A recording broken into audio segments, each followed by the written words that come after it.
be struggling with a person in your energy who might not be acting with the most emotional maturity. And this is just a collective reading on TikTok, so if this doesn't fit your situation, don't try to make it. But if it's for you, you'll know it's for you, and that's actually appearing here in your reading. This is a person that you may have known for a long time, that it was time for you to kind of start protecting yourself from them. Whatever the means of doing that is, I'm sure that'll be situation specific. So it'll be up to you to decide what it is, what kind of space it needs to be put there, what kind of boundary needs to be put there. But it looks like this is a person who kind of may not have the best intentions for you, and it's specifically a relationship that's being brought into your life to kind of provide a mirror into yourself and provide a new way to look at yourself. So with this relationship, when you're kind of analyzing it and kind of considering what it is that you're going to do and what you're, and moving forward, how you're going to interact with this person, be sure that you're kind of looking deeper at the situation and considering, what it is that that person is showing you about yourself in that moment. And I'm not saying, that the blame is on you or like putting that blame on you, but I am saying that like maybe if, for example, you keep attracting a person, like people who take advantage of you in the same way, it's important to look at that and understand, oh, maybe what that is showing me is that I'm too overgiving, so I attract people who are into overtaking. So it doesn't always have to be like, and not saying that this is a confusing thing, but when I first learned about the idea of people becoming a mirror of yourself, I took it way too literally, and I assumed that I was attracting people who were taking advantage of me because I was a person who was taking advantage of other people. For some reason it took me a minute to piece together that you attract people like that because you compliment them, not because you're the same. So it's just important to understand that whatever this person is bringing to you right now is a reflection of you in that way. You might have to get a little bit creative with how you consider that person reflecting you back, if that makes sense. It looks like right now you're kind of in a place of kind of choosing a new path. Maybe you're trying to anchor yourself into something that's brand new. It looks like you may be trying to retrain for something, retrain for a job. Maybe you're learning a new hobby or a new creative pursuit. Maybe you're just trying to add more joy to your life. Maybe you're just trying to bring new things to your life. And it looks like this person is kind of in a place where they're not really anchored to anything and they're not really committing themselves to anything.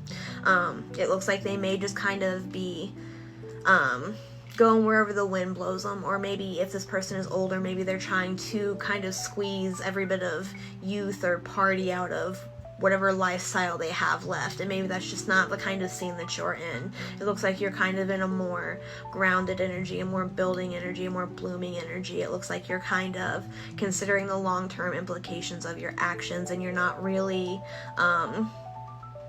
you don't get too caught up in the details of what is happening to you right now. You're more concerned with like doing the things that you should do as opposed to doing the things that you want to do. You're not really in a place of seeking that short-term gratification, whereas this person seems like they're only seeking short-term gratification. And it looks like you might be in a place of really not having much in common with them. Maybe that's not having much in common with them anymore, or maybe you're realizing that you never really had anything in common with them to begin with. And one thing that's important to consider is that with this person not really bringing you into a place of joy or bringing you into a place of stability, helping you reach your goals, or it doesn't look like they're bringing you a whole lot of kindness or companionship. It doesn't really look like they're, maybe they're in a place where they can't really bring a lot to the relationship. Regardless, it doesn't look like they're bringing much to whatever relationship that you have with this person.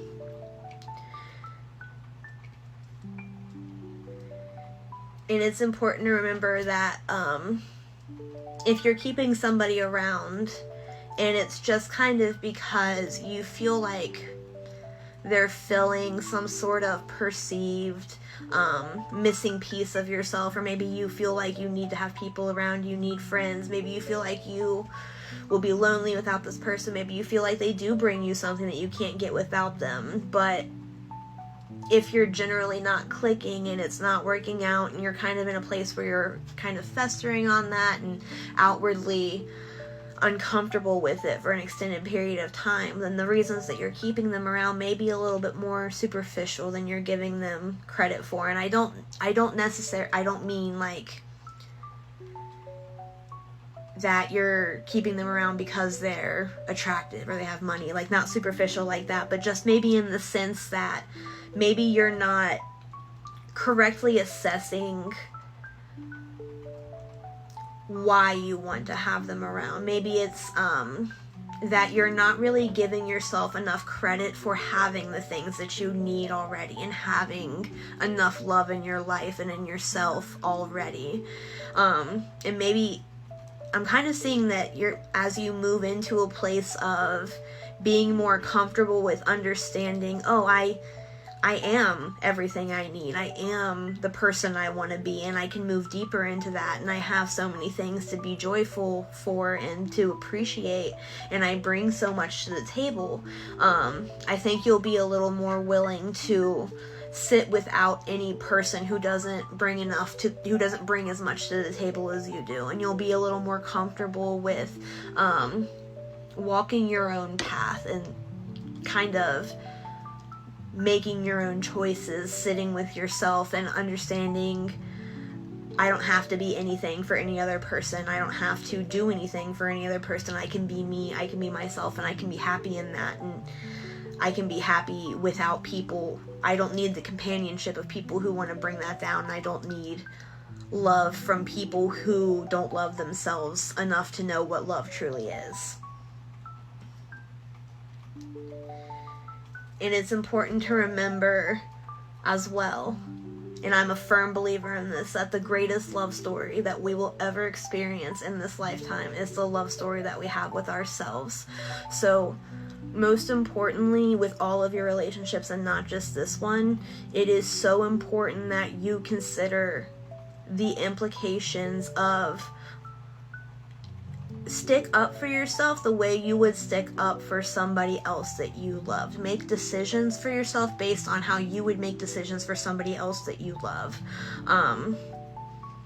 Sometimes when you're having trouble learning self-love, it can be easier to conceptualize that for somebody who loves you, it would feel like that to stick up for you that way.